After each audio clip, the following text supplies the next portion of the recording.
مومنین، ہم اپنی مجلسوں میں، اپنے گھروں میں عام طور پر حدیث قصہ پڑھتے ہیں برکت کے لیے۔ اس میں ہمارے آقا و مولا سید و سردار اہل بیت علیہ السلام کے حوالے سے قرآنی لب و لہجے میں، آفاقی لب و لہجے میں، الہی لب و لہجے میں گفتگو ہوئی ہے۔ خدا اہل بیت کا تعارف کروا رہا ہے، آپ اس کو پڑھا کریں۔ حدیث قصہ کی سند کے بارے میں کوئی شک نہیں ہے، یاد رکھیے گا یہ دشمن کی سازش ہے۔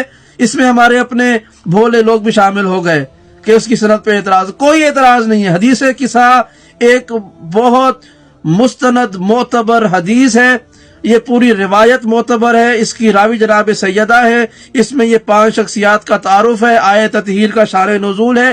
اس کو اپنے گھروں کی زینت بنائیں، اسے پڑھا کریں، محفل سجائیں، 2 شخص 4 شخص مل کر حدیث قصہ کو پڑھا کریں، بچوں کو بتائیں یہ کیا ہے۔ حدیث قصہ کو معمولی نہ سمجھیں، اس کی برکت سے آپ کے گھر جگمگا اٹھیں گے اور خدا کی رحمتیں آپ کی طرف نازل ہوں گی۔